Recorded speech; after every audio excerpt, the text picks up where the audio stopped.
Hello everyone and welcome back to my Bold and Beautiful 29 YouTube channel. I hope you guys are having a wonderful day. Before we start, please hit the subscribe button and give this video a thumbs up.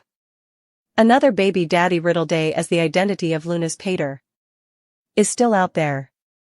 John Finnegan knew he couldn't believe a word Poppy Nozawa was saying. She has prevaricated to multiple members of his family over and over again and had every reason to lie to him some further. To that end, Finn was the alternate croaker in the sanitarium to ask for a sample of Luna Nozawa's blood. He needs to know formally and for all if Luna is his son. For further than 20 times, he was in denial. Poppy told him it wasn't possible, so he chose to believe her. This time, he needs the evidence for himself. Finn can't indeed imagine what Steffi Forrester Finnegan would do if she learned he'd coitus with his aunt, which redounded in a now-adult son. Finn might have the answers he's been looking for right in his hands. Will the answer be a relief or change Finn's life ever? Poppy knows she has to come clean at some point, but that's easier said than done. She indeed went to the jail to bandy this with Luna, but effects didn't go relatively as planned. Poppy decides she has to talk to Lee Finnegan next and asks to meet her on a domain bench. Lee is sweeter than she ever has been and Poppy eats it up. She can get her relationship with her family back, but the verity could destroy it in a moment. Poppy hesitantly tries to tell Lee the verity, but will she get the words out? Meanwhile, Luna remains drilled up on house arrest in Bill Spencer's house. At least she has good discussion to hear too while Will Spencer tells her entire story to Electra Forrester. He's thankful he'll no way have to deal with Luna again. Will Luna eventually make her presence known? Will Spencer, giving Electra Forrester a false sense of security as Luna Nozawa eavesdrops. John Finnegan gets the results of the DNA test. Plus, Brooke Logan tries to reason with Carter Walton. Will formally again takes Electra to the manse. It's not clear where Bill Spencer is, but Will and Electra sit on the settee together. Electra has learned each about Luna's crimes. Electra asks if Luna is in captivity for life. Will replies that Luna got fractured and she's out of their lives. That's a false sense of security for Electra. Luna is fixated on Will now, and that means Electra will probably be targeted.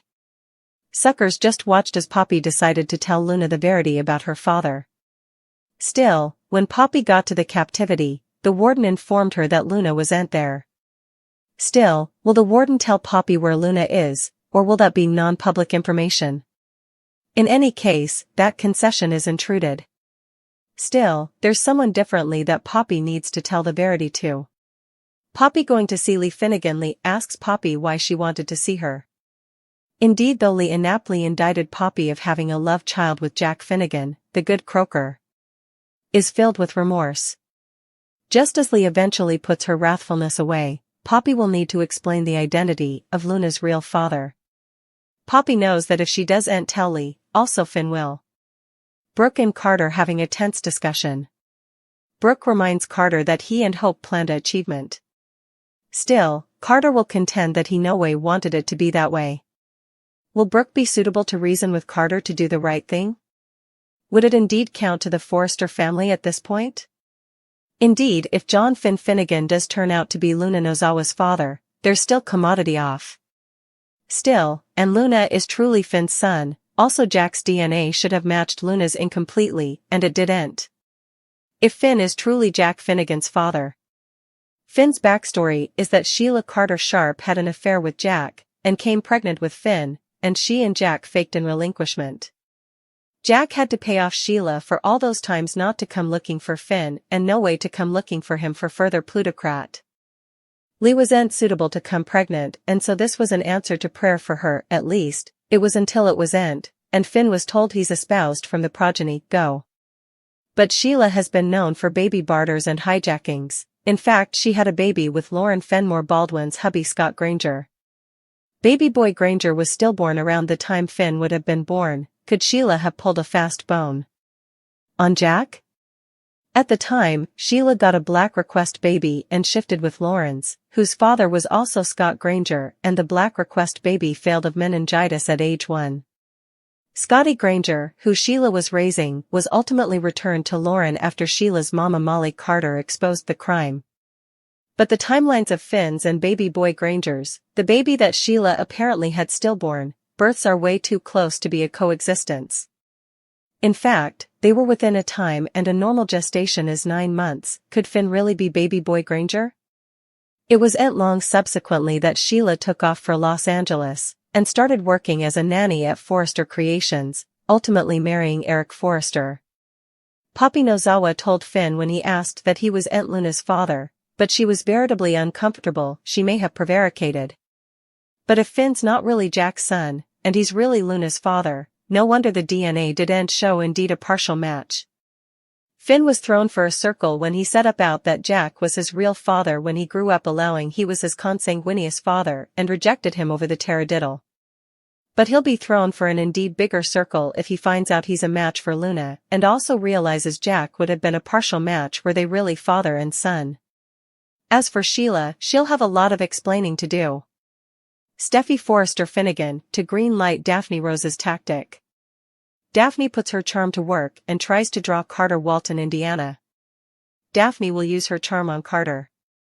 Daphne and Steffi have formerly been advised by Ridge Forrester. While Ridge doesn't know details about the scheme, the dressmaker worries that the plan could boomerang or come with unlooked-for consequences. While Ridge does trust Steffi, Justin Barber is still looking into the case. So, Justin isn't giving up on looking for a result. Carter and Hope Logan will both be still gushing over Daphne. Carter is blown down by Daphne, but so is Hope. In fact, Hope isn't suspicious or jealous of Daphne. In fact, Hope seems relatively enthralled by her.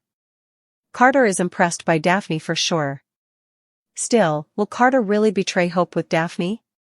As tempting as Daphne is, that seems a bit far brought. Of course, Daphne did mention to Steffi that she needs to find a way to draw Carter in. So, it sounds like Daphne wants a commitment rather than just a fling. Could Daphne actually win Carter's heart? If so, what does that mean for Hope? How does that guarantee that Forrester Creations will return to its due possessors? Hope keeps gushing about Carter putting her broken life back together. Hope's entire future depends on her relationship with Carter. However, she might also lose her fashion line, along with her upper hand on Steffi. If Hope ends up losing Carter, Bill Spencer and Luna Nozawa continue relating. There might also be John Finn Finnegan replying to Penelope Poppy Nozawa's denial. I could see Finn running his own DNA test. Finn formerly knows that Luna's DNA is on train, so could he get answers indeed after Poppy's denial? Lee and Jack are connecting at Deacon's Pizza Kitchen. They bandy how painful it was for her to suppose Jack slept with her family. Jack apologizes for all the pain he caused Lee. He tells Lee he loves her and always has. Lee thinks Jack has a funny way of showing his affection. Jack says he's going to continue to prove his love over and over again until she believes him. Lee is skeptical but says, for now, she's the bone. Who needs to apologize?